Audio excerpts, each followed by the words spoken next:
जय हिंद। 14 जून 2025 को नीट जो डॉक्टर का एग्ज़ाम होता है, एंट्रेंस एग्ज़ाम होता है नीट का, उसका रिज़ल्ट आया। और उस रिज़ल्ट आने के बीच में कई ऐसे स्टूडेंट थे जिन्होंने बड़ी मेहनत की और बहुत मशक्क़त की और अपने अच्छी रैंक, क्या अच्छे नंबर, क्योंकि रैंक जब होती थी हम लोग CPMT में होते उस समय रैंक डिफाइंड हो जाया करती थी। बट नीट में ऐसा अभी रैंक को लेकर के कोई आइडेंटिफिकेशन नहीं। आई एम राइट? ऐसे ही कुछ ना, रैंक को लेकर के ऐसे कोई आइडेंटिफिकेशन नहीं है।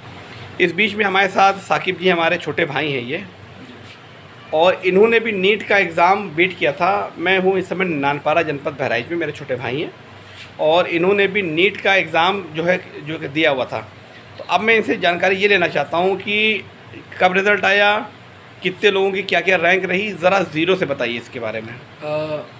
हेलो, मैं साकिब हूँ और मैंने नीट का 2025 का एग्ज़ाम दिया है और इसका रिज़ल्ट आया है 14 जून को ही। 14 जून को रिज़ल्ट आया। ओके। तो इसमें बहुत से बच्चों को ये कहना था कि अभी जो पेपर आया था बहुत ही टफ़ था, उसका लेवल बहुत हाई था फिजिक्स, मेनली फिजिक्स का, और वो हल्का लेंदी, मुझे तो लेंदी लग रहा था बस, और कोई दिक्कत नहीं लग रही थी, वो लेंदी था बट।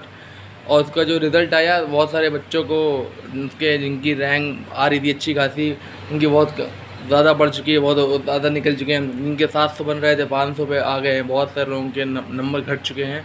जैसे मेरा ही पिछले बार आया था 567। मैंने सोचा था कि अब की उस हिसाब से तैयारी करूँगा तो मेरे 700 बन जाएंगे। तो उसका मैंने दिया पेपर, मैंने 100 प्लस के ऊपर टेस्ट दिए थे, मगर जो उसका इम्पैक्ट आया उसमें जो पेपर ही उन्होंने चेंज कर दिया, मतलब उस लेवल का हटा दिया, अलग लेवल का हटा दिया। तो उसकी वजह से रैंक घट चुकी है और जो है नंबर घट चुके हैं और रैंक बढ़ चुकी है उसके हिसाब से। मगर कट ऑफ हाई नीचे चली गई है। होगा क्या, जैसे कट ऑफ हाई पे होता था एडमिशन, अब की लो पे होगा एडमिशन, ये सिस्टम हो रहा है अभी।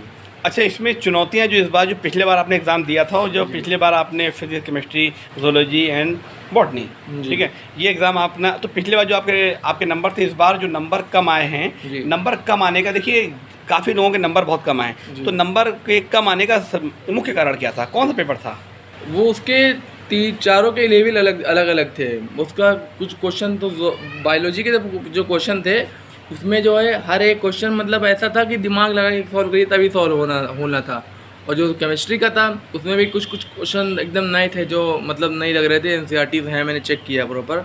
और जो फिजिक्स था, फिजिक्स में क्या था, उसमें ऐसे क्वेश्चन थे लग ही नहीं रहे थे कि वो इसी पेपर में आए, मतलब कभी आए हुए थे कभी नहीं आए थे, ऐसे क्वेश्चन थे। और कुछ क्वेश्चन तो ऐसे थे कि मतलब कि इतने लेंदी थे कि उनको सॉल्व करने में देर हो जाती थी और टाइम की कमी बहुत सारी थी। इसीलिए वो बच्चों का, किन बच्चों का तो कर नहीं पाए, कर रहे थे तो कर नहीं पा रहे थे, किन बच्चों का तो उन्होंने क्वेश्चन ही नहीं देखा था आज तक टेस्टों में, इसलिए नंबर कम हो गए। इसी।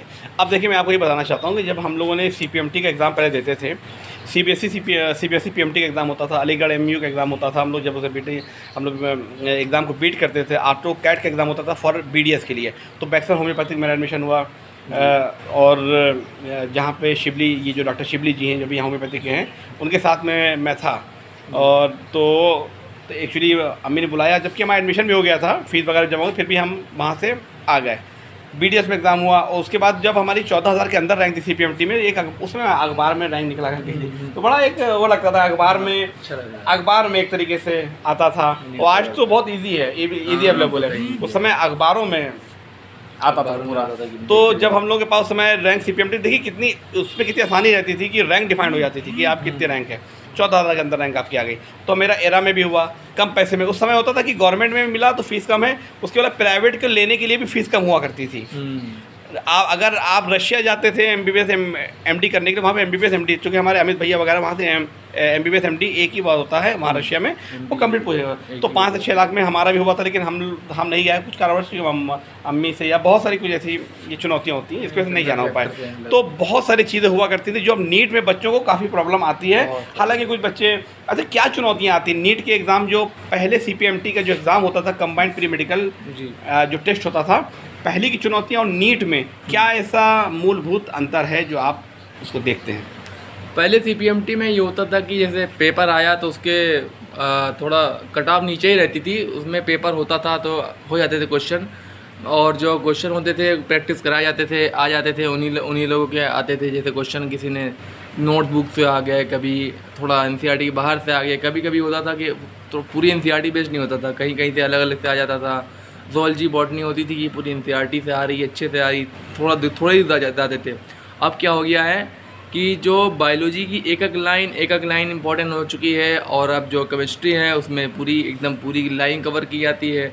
अब नंबर बढ़ते जा रहे हैं, उसमें और ज़्यादा नंबर चाहिए उनको, हर एक लाइन पूछी जा रही है। केमिस्ट्री की, फिजिक्स में भी जो कुछ क्वेश्चन है ऐसे हैं जो लाइन से अगर उठा लिए तो वही लाइन पूछी जाएगी। जैसे एक क्वेश्चन 24 में गलत हुआ है, एटम वाला गलत हो गया था, अब उन्होंने कहा नई NCERT के आधार पे होगा।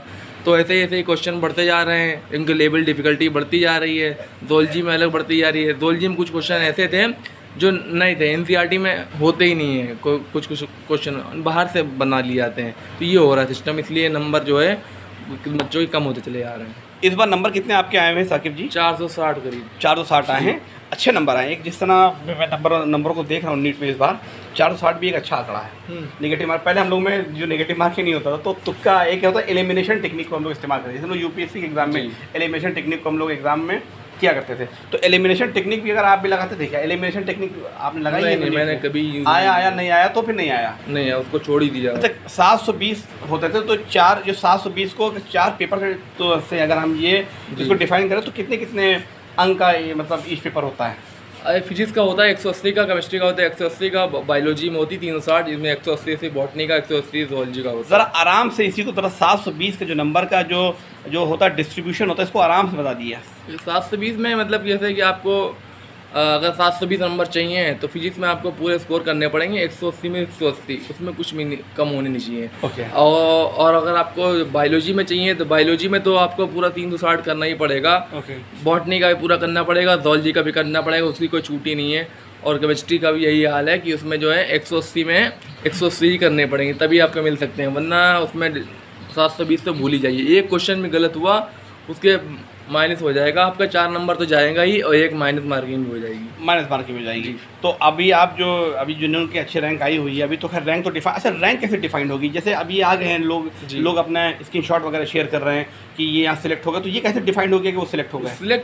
सिलेक्ट उनको रैंक बता रही है, क्योंकि उनको पता होती है 50 से 55,000 सीटें हैं। अब उनकी रैंक दिख जाती है कि मेरा इस पे हो जाएगा। जैसे आपने नहीं, एक मिनट रोक रहा हूँ आपको, जैसे आपने बोला कि 55,000 रैंक में गवर्नमेंट कॉलेज मिल जाएगा। Yes, I am right? जी, उनकी रैंक, अगर उनकी रैंक 55,000 के अंदर है तो ये बता देते हैं भाई ये सिलेक्ट हो गए। गवर्नमेंट का एग्जाम मिल गया, अगर गवर्नमेंट का कॉलेज मिल गया तो आप सिलेक्ट हो गए, यही ना? नहीं, उसमें ये नहीं कि 55,000 रैंक आ गई तो आपका हो जाएगा, क्योंकि कुछ सीटें होती हैं ना रिजर्व होती हैं, क्योंकि किन लोगों के लिए, SC, ST, OBC। हाँ, तो उसमें से सीटें जो होती है 55,000 में से वो कम ही हो जाती हैं, क्योंकि किन लोगों की सीटें रिजर्व हैं।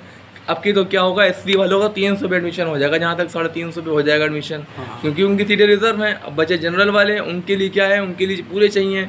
ये ज़रूरी नहीं है आपका नंबर इतने आ गए, रैंक इतनी आ गई तो आपका एडमिशन हो ही जाएगा, मतलब हाँ हो जाएगा, मगर रैंक ये डिसाइड जब होगा वहाँ पर काउंसलिंग होगी। काउंसलिंग में आपका नंबर चेक करा जाएगा, आप जब भरेंगे जिस हिसाब से आपकी रैंक आएगी, उस अगर किसी बच्चे की आ रही है, मान लीजिए 30,000 आ रही है आपकी, मतलब 29,629 ऐसे 69 हो गई, तो आपका ऐसे मिल सकता है। ये हो सकता है, एक रैंक पे डिपेंड करता है, एक नंबर एक नंबर पे रैंक ऊपर नीचे चली आती है। चलिए भाई, आपको भी मैं शुभकामना देता हूँ जी। अच्छी आपके नंबर हैं, ऐसे मैं आशा पर उम्मीद करता हूँ कि आप भी यहाँ देखिए हमारे साथ साकिब थे, और वीडियो शूट करने में जो फ़ैन नहीं चलाया तो बहुत ज़्यादा आ गया पसीना। अभी मैं बताऊँ कि जो CPMT का हम लोग एग्ज़ाम हुआ करता था, तो 14,000 के अंदर रैंक है, 6,000 के अंदर रैंक है, कॉलेजेस मिलते थे, लेकिन नहीं करना, चूँकि एक मानिया था कि बीट करेंगे। तो होम्योपैथिक में एडमिशन हुआ, मैंने नहीं लिया। बैक्सन होम्योपैथिक, डॉक्टर शिबली यहाँ बैठते हैं हमारे के ननपारा में, वो भी हमारे क्लासमेट थे, लेकिन वो उन्होंने कंटिन्यू कर लिया, मैं वापस आ गया। और हमारे खास मित्रों में भी हैं। और ऑटो कैट का भी एग्ज़ाम होता था, CPMT होता था एग्ज़ाम, CBSE PMT का एग्ज़ाम हुआ करता था, MU PMT का एग्ज़ाम हुआ करता था, बहुत सारी एक एग्ज़ाम उसमें रैंक बन जाया करती थी, और जो हल्की सी भी मेहनत करता था। अब इसमें क्या चुनौती जो हमें साकिब जी ने खास तौर पे बताई, सबसे बड़ी जो चुनौती है वो उस जानने की कोशिश करना चाहिए कि उन्होंने बताया कि जो पेपर अब आता है नीट का, फिजिक्स, केमिस्ट्री, बायोलॉजी, इसमें जो कुछ क्वेश्चन फिजिक्स के आए हुए हैं, तो देखिए मेडिकल से जो रिलेटेड जो क्वेश्चन आएंगे, जो आपको 5 साल MBBS करने में, उसके बाद इंटर्नशिप करने में जो चुनौतियाँ होती, जो आपकी रोज़मर्रा की ज़िंदगी है, जैसे कि आपको एक्सरे है तो वो फिजिक्स में ही आएगा ना, तो आपके केमिकल है, तो जो कोई मेडिसिन होती है वो तो केमिकल के ऊपर होती है, तो आपको तो वो तो पढ़ना ही पढ़ना है।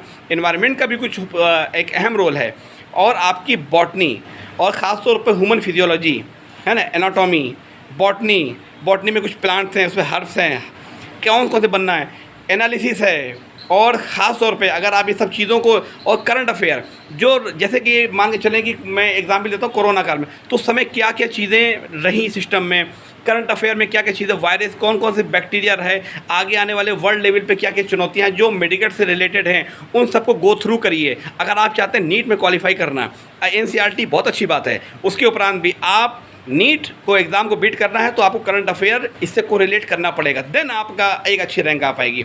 मैं ऐसी आशा करता हूँ जिनके रैंक अच्छी आई है, मैं उन सबको ढेर सारी बधाई देना चाहता हूँ, और अपनी लाइफ में आगे बढ़ें, और जिनके अच्छे नंबर आ गए हैं उनको बहुत सारी शुभकामनाएं हमारी तरफ से। जय हिंद, जय भारत।